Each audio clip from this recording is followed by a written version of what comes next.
Hello, hello, hello, New Haven, and welcome back to Arts Respond on WNHHLP 103.5 FM New Haven. I'm your host, Lucy Gellman, and I am so excited to be here today with Petisia Adger, the brilliant brain behind Urban Grants for Us and behind a new sort of evolving book club. So I love book clubs. I'm excited to get into this and to talk to you specifically about the About Us book club, which will be having its first meeting on February, I almost said 27th, that's wrong, February 7th of 2023 at 6 p.m. If you don't have a calendar in front of you and you don't know what day of the week that is, it's a Tuesday. And to kick this off, you and members of the book club will be reading Octavia Butler's Kindred, which was actually my first, I think for some people that's their entry into Octavia Butler, even though she may be best known for Parable of the Sower and Parable of the Talents. And so I do want to talk about, you getting into reading as a kid, because I always love those stories. But first I want to start with this. Why this book is sort of the one to kick it off? Well, I actually got introduced to her when I read the parables. That's the first time I ever read it. And believe it or not, that was only a couple of years ago. And I didn't know much about her then. And then later, especially with Kindred coming out on Hulu, later I learned a lot about her, how much of a prolific writer she was. And I thought that I chose the first book because it's the first month. But in the future, we're going to vote on whatever the next book is going to be. But I think in light on that, it was World Science Fiction Day in January, and Black History Month was coming up, and she was a female, and she wrote about science fiction, which a lot of people didn't even realize that she's our first Black author of science fiction fantasy genre. And that's amazing. And she won several awards for it. And the fact that, and then she did all of this, she has like 12 novels, and she did all of this by the time she was 58, which unfortunately she died at 58. So a lot of people also call her the mother of Afrofusion, because she is one of our first science fiction authors that we really know of. Yeah, and this book, I will say, probably all of her, I'm thinking about it, and I've read Parable and Kindred, but they're heavy, right? Yes. And so it's a new year. For you, why was it so important to go into this year and think like, yes, we can carry this weight and we can talk about it as a book club? I would say book clubs skew female, but I'm not sure who's going to show up on February 7th. So Well, we have 20 people signed up so far. And there's two males in that group if they show up. And again, this is a Zoom. So I want everybody to know it's on the Zoom platform. And if you just go to my website, urbangrantsforus.com, you can actually pick up a copy of the book under reads, and you can join us for the our first discussion, which will be on February 7th. But it is a heavy book. But what I really like about this book is because, all right, she starts off in the 21st century, right? And then she travels in this book, and I don't want to give anything away, but she travels in this book through the 19th century during slavery. And it's during slavery where she actually meets her ancestors. And so the story goes back and forth where she jumps into the 18th century, I mean, the 19th century, and she jumps back into the 21st century and what happens to her between those jumping. Why I wanted to really read this book too is because like all of those things are still relevant today. It when she jumped back into the other century, it was like, wow, this stuff is still going on in the 21st century. And it makes you think, what can we do as a people to finally make this change? So that was one of the reasons I selected it too. and I will say, did you know that it was sort of coming out as a mini series on FX? Because I only saw that very recently, that there's also like a series. So Brandon Jacobs Jenkins is the really brilliant sort of writer or adapter behind this, but it's a series coming out based on this book that I think has just dropped like 2 or 3 episodes. I might be wrong about that. Yes, and how I found out about the Hulu was from my niece. My niece Monique, she's really into that genre, and that was another reason why I picked this book because I wanted her to read it and to be a part of the discussion. But I think it's Ava DuVernay that's producing it.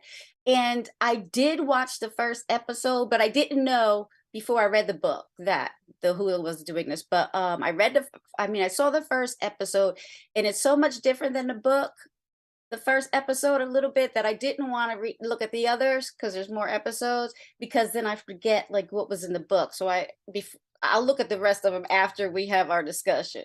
Yeah. And I will say I'm not giving anything away. But I think as you said, you've got this the protagonist named Dana, who, Yeah. and that she's named Dana by page 1, so I don't feel like I'm giving anything away. Yes. Who is jumping between sort of this for white people aestheticized version of the antebellum South, and for non-white people, especially Black people, but as also non-Black people of color, horrifying and devastating sort of place, and then the modern day. And we have Butler writing about this in the 1970s. I think this book came out in 79, if I'm not mistaken. But one of the things that has always struck me about her writing is how prescient it is. I remember when I was reading Parable of the Sower, which takes place in 2025, I was like, no way. No way. I mean, she just, and I'm wondering for you, reading this, how did that feel? Was there a sense, was there just a sense of, oh my gosh, she's so perceptive? Was there a little bit of frustration at how, because I think I read Kindred for the first time like 2 or 3 years ago, and it may have been written in 1979, but I mean, it could have been written in 2020 or 2021 or even last year. No, I agree with you. All her books, it's interesting because you talk about her perception and you wonder, like she had some future ball or something, because when you do read it, it is as if you're reading something from today. So I did get that impression because I go back, I said, what was this written? When I was reading it, because I said, wow, this is as if one of the new authors wrote this in the current time. But I think this book is also important because of all the banning of books and the so-called woke thing, which I don't even know what it is. I kind of, it's important for us to know our history and to go back in our history, because they're trying to hide our history and rewrite our history. And that was one of the reasons why I wanted to do a Black book club by only Black authors, is so that we could see, because a lot of people don't know how many Black authors we actually have. I mean, there's so many I can't even possibly read, probably in my lifetime, all the books that are written by Black authors. But here's the thing, for us, a lot of us, I should say, we don't know our ancestry, other than the fact that if our parents or grandparents or great grandparents were from South Carolina or the South, then we know that we're descendant of slaves. But to be able to go back and like this in this book and go back and actually see who your descendants were, a lot of us aren't able to do that. So it's almost like you live through this vicariously, because it is our history, even though it's not our names, it's our history. Yes. Yes, to all of the to all of the above. So I do want to go in the Wayback Machine, and I want to talk Okay. about Lil Petisia. And how you fell in love with books, because I think like I want to believe, as someone who loves books, that like every child loves reading and that's always been true, but Yeah. that's not the case. So I want to know how you fell in love with literature. Well, actually, when I was in grammar school, I had a difficult time learning to read. It took me longer than my classmates to read. So reading for me was a struggle. I don't know. I don't believe, I don't have dyslexia or any of that kind of thing, but for some reason, it just wouldn't click with me. I couldn't get the words, I couldn't get the pronunciation, I couldn't get the sounding. And then so I started reading a little more, but I remember we used to visit our great grandmother down south every summer. That's what we do. Ship us off down south every summer. She read the Bible. What she started to do is have me read her the Bible. So I learned even more how to read with her as I read the Bible to her. So, and then after that, I still wasn't in grammar school like a big reader or anything like that. It wasn't until my freshman year, I went to St. Mary's High School, and we had this very progressive nun named Sister Linda, and she gave me my first black book. And before that, honestly, what was I, about 13, 12? Honestly, I don't think I realized how many black books, but she gave me my first black book. And I really can't remember. I think it was the autobiography of Frederick Douglass. And once I read that, it was the first book I ever read all the way through. And I was like, wow. And from then on, it was just, I would go to find any book at the library, any book I could find. And back then it wasn't that easy. And thank God for Stetson Library, because it wasn't that easy to find black books. And if we didn't have a Stetson Library, um, I don't think we would have as much free access to books that we have now in New Haven. Yeah, absolutely. There's so much there that I want to unpack because I would say also the Bible is a first text. Like people think the Bible is boring, but it's not. It's like there's a lot of really interesting stuff that happens there. God like strikes people down. Yeah. And I feel like you've got sort of all of the drama and intrigue and romance of like 10 different bodice rippers, but Mhm. then also it's telling the story of yeah, just like religion and history. It's an amazing, I think an amazing read. So thinking of you as a little girl sort of and that being your entry into the text is interesting. And also, yes, of course, shout out to Miss Diane Brown at Stetson, Yeah. who has been such a pillar of the Dixwell community, but also of New Haven for Right. decades and decades, and her mother before her, Miss Lillian Right. Brown. Um, so I also want to ask, and did you said you just kept reading. Did It you was find that yeah, it was that, you know what, and it's so hard because at that age, see, everything for me was so difficult at 12 and 13, because I went to white schools and lived in black neighborhoods. So there was a drama of that, and being called too white. I speak too white, then had to learn the slang. I actually had to learn slang because I wanted to fit in. So everything was so tough for me. And I think it was around the time that Roots was coming, and just trying to identify as a black person. And when I read Frederick Douglass, I said, I knew then that I'm a black person, even though I always knew I was black, but he just really brought the blackness to me, I guess. and did so was Butler the first science fiction that you read? Oh, I've read white author science fiction, but it's the Yeah. first black author I read that was science. No, yeah, she was the first, and then there's some new ones I had written down.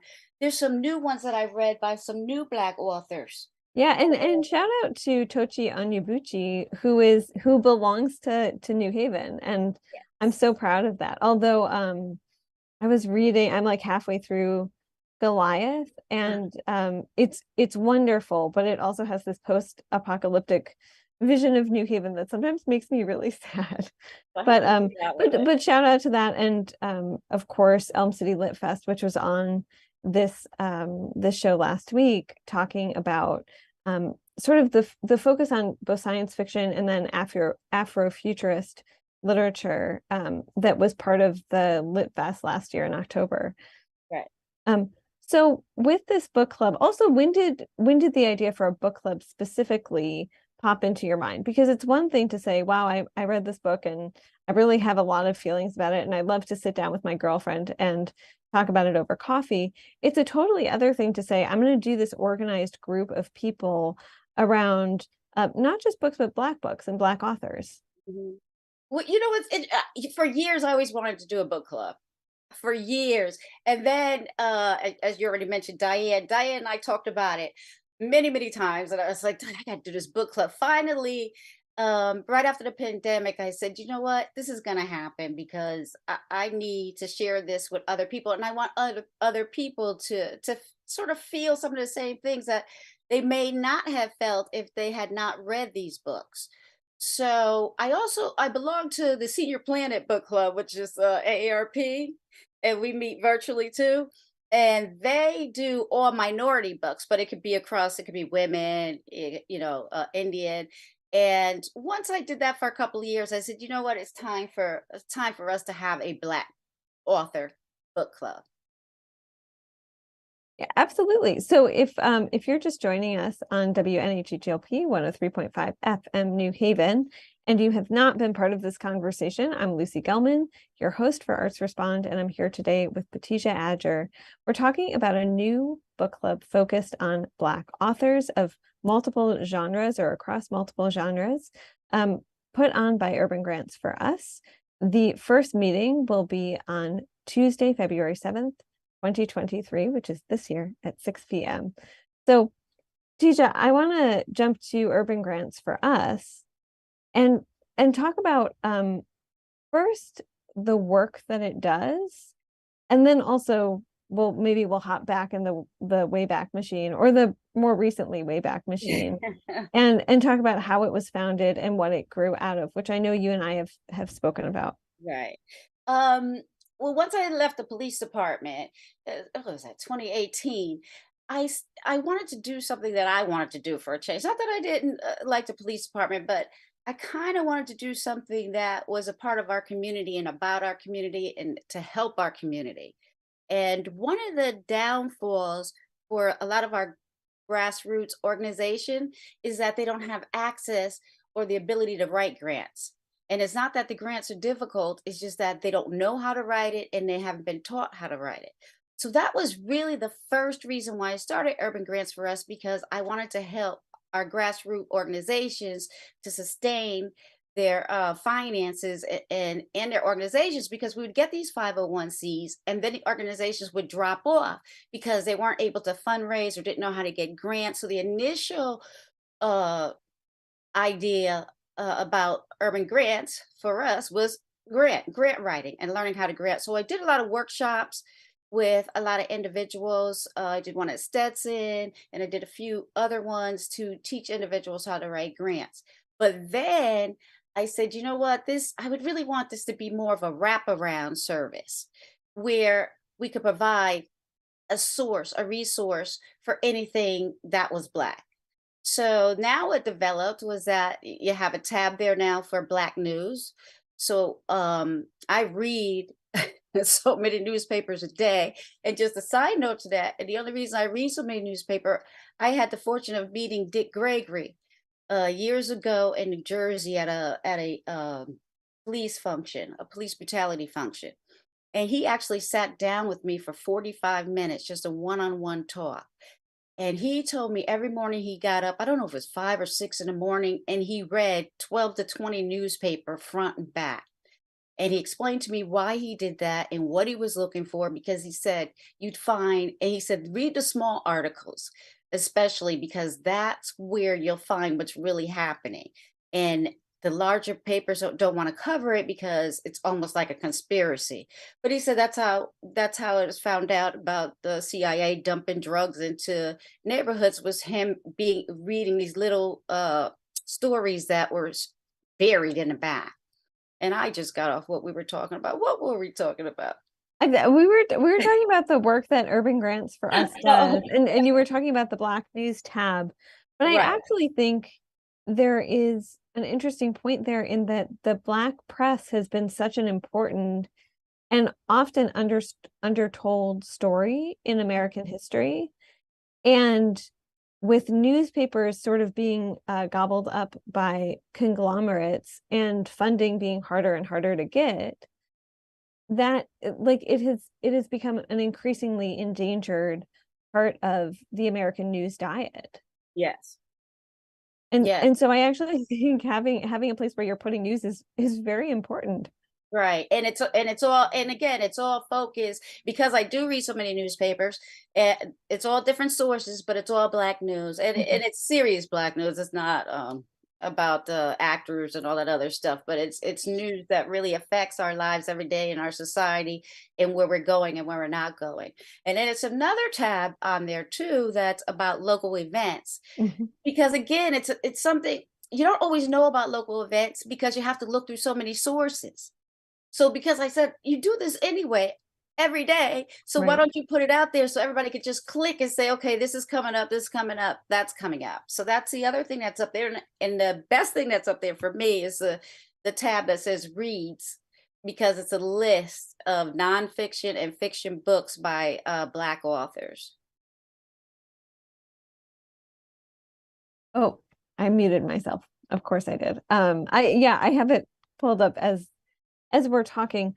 I'm wondering if you can tell me a little bit about how urban grants for us changed sort of in the past 3 years or however long the pandemic has been with us, because I remember so clearly, Petisia, this beautiful event at the old Stetson Library. So for those who don't know, if you've been living under a rock, the Stetson Branch Library is now this beautiful, beautiful anchor of the Dixwell Community Q House on Dixwell Avenue.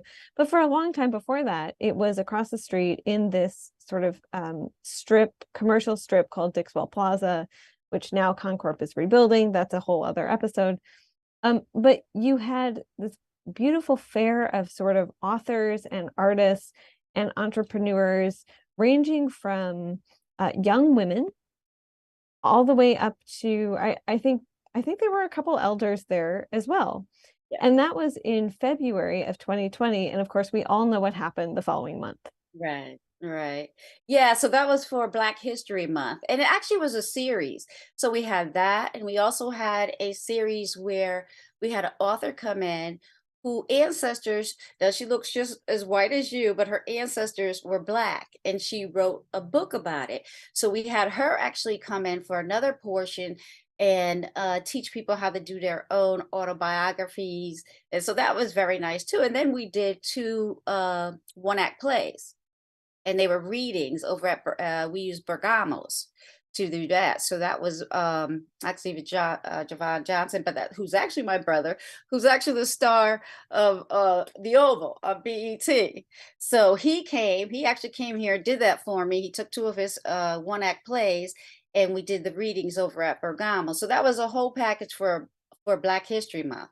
I wanted to do that again. And see, here's the thing, and we talk about fundings, and here's a person like me who knows how to write grants. It's still difficult to get the grant and the funding to do these projects. But over the last 2 years, because of the pandemic, things have slowed down. But now I'm back, and we'll be doing those same events again.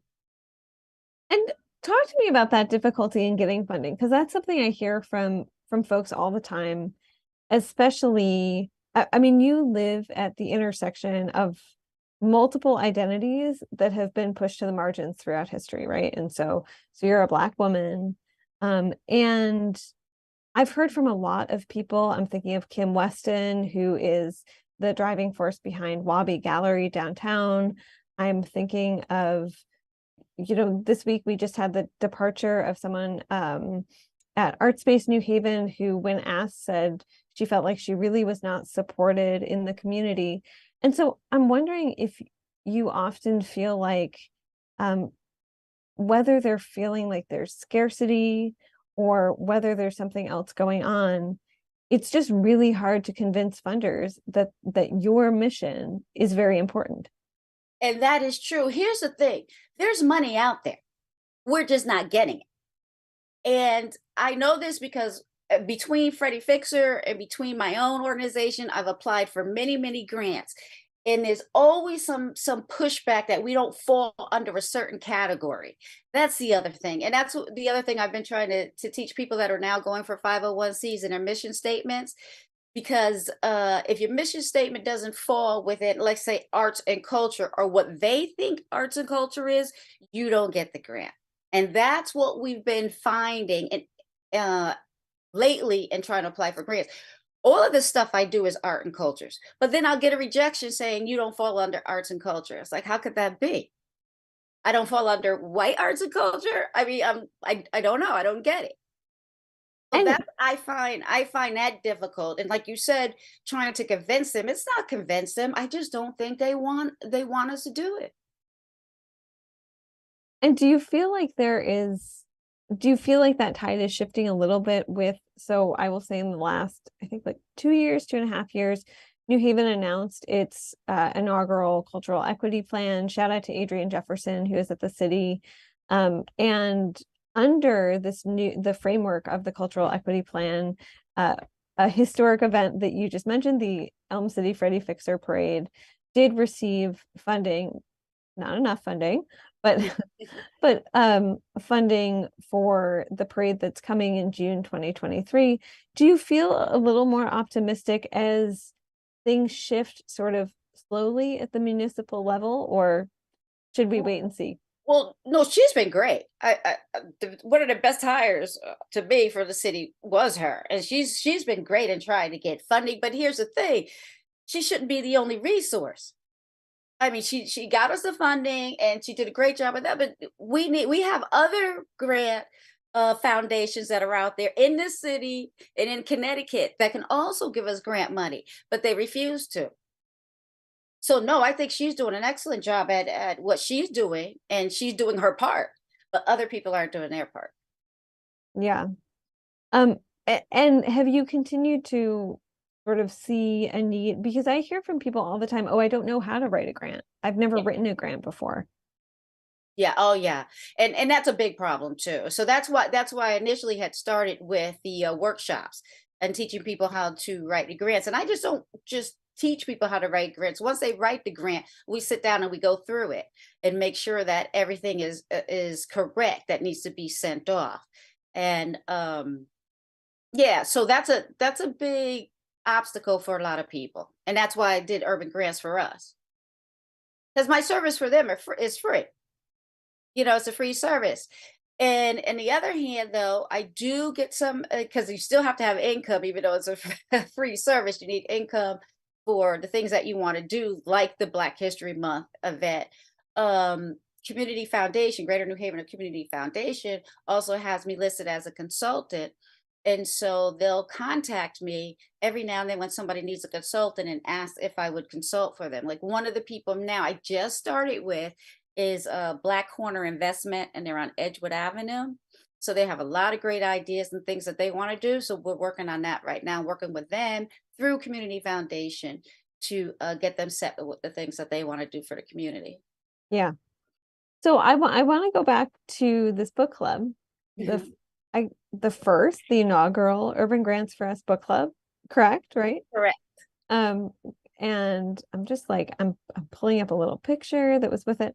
Um, so what are your wildest like dreamy dreams for this book club? If folks haven't been listening to our conversation, first of all, just go back and listen to it. But we've been talking about the Urban Grants for Us About Us book club, the first meeting of which is on February 7th at 6 p.m. That's a Tuesday.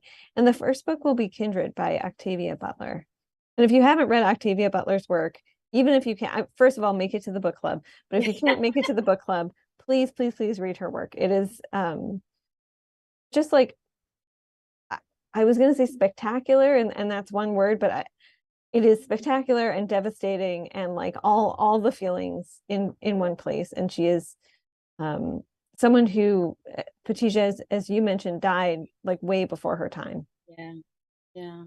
Well, what I'm hoping, this is what I'm hoping. I'm hoping we and eventually get like 100 people involved in this because again, I write a lot too, and I realized a long time ago, in order to write well, you have to read, and you have to read a lot.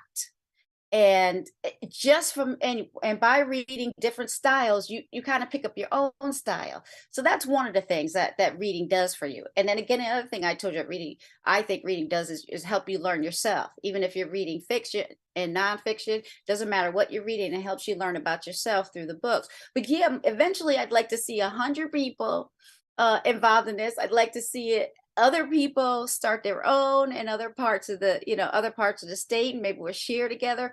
But in the end too, I want to do a teen section too. I want to like involve teens. So so I want to do a group with just teens and young adult readers, because I've read a lot of those too by Black authors. There's just so much stuff out there, but there's one Black author that I read, speaking of young adult, and let's see if I did write her name down, but she wrote a series.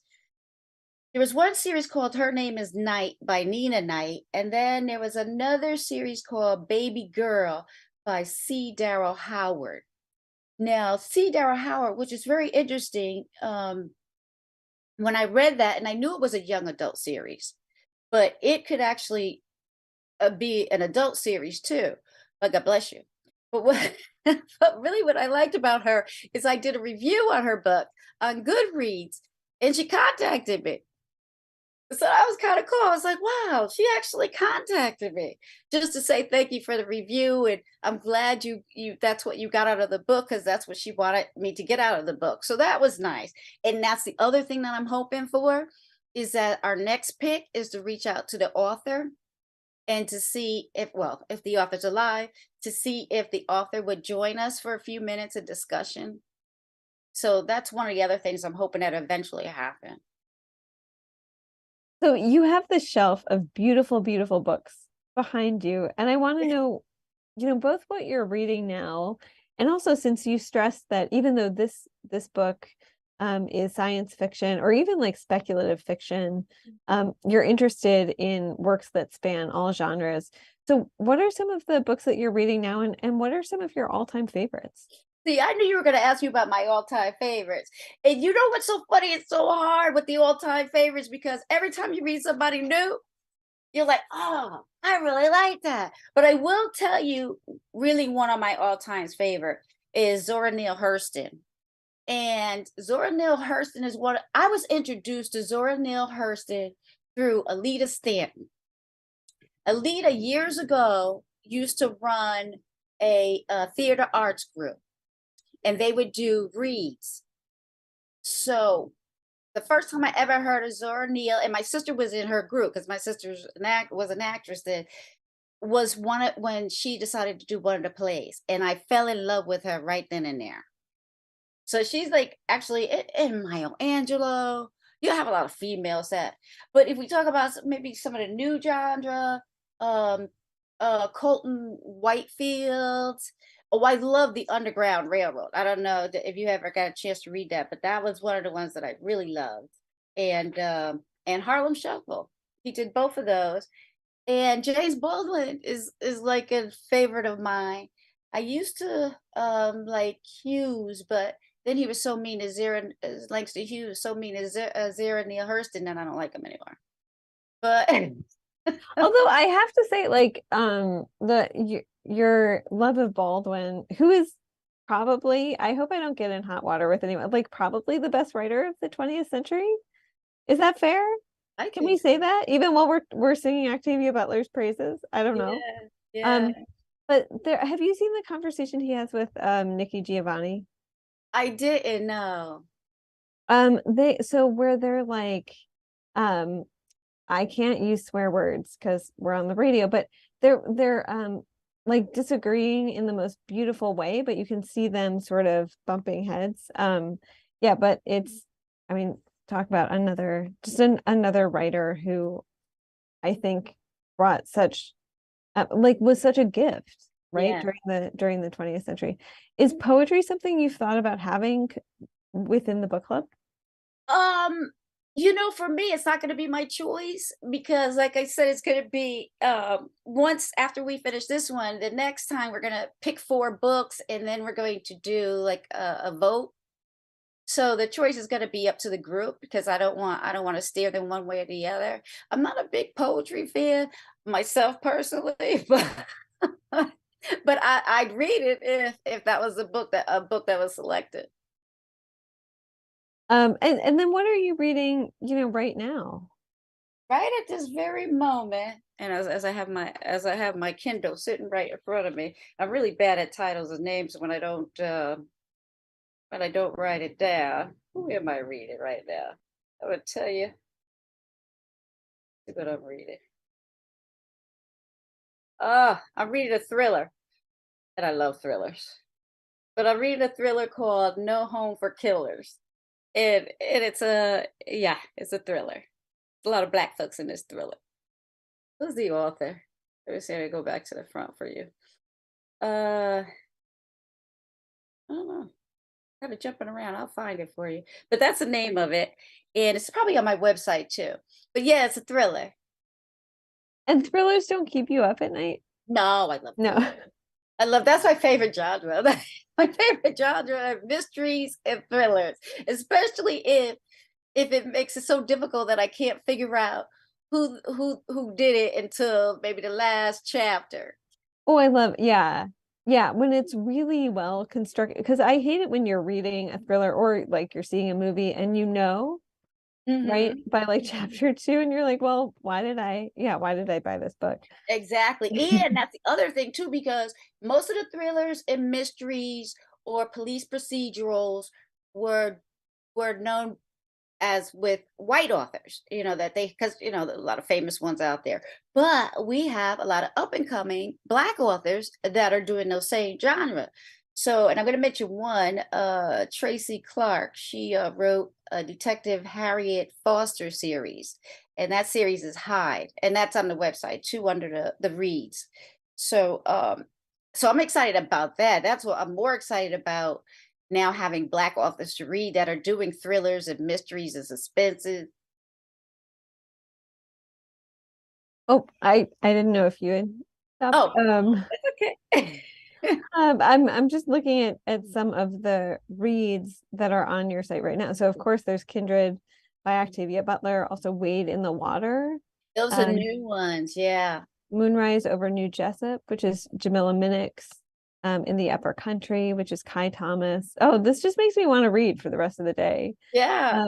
And do you find that you balance fiction and nonfiction? Because some people like only read nonfiction, some people only read fiction. It is funny you said that because I make myself read nonfiction. I do. Like I'm still going through one of the other books I'm still reading is 1619 because it's so big. So I force myself to read at least a chapter a night. So I'm not so much with, and it depends on what the subject matter is when it comes to the nonfiction. Because some of it could be tough to read. I don't know what's up with nonfiction authors, but they sometimes make the text a little difficult where I have to read the paragraph 4 times to understand what the concept is, and I don't like that. I want to want to be able to speed through the book. But yeah, I actually forced myself to read nonfiction. Well, before we go, so if people have, We're done already? well, not quite yet, Oh, not okay. quite yet, almost, but not quite yet.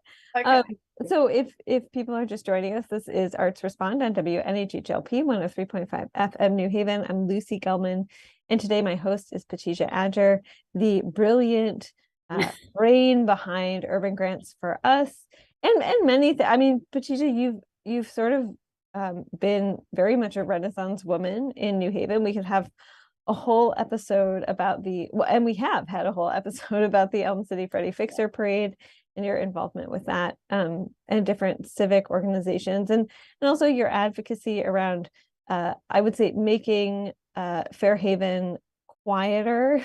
Yes. and Advocacy. And I'm yeah, still going through that. I was actually yeah. surprised you can't hear the dog barking.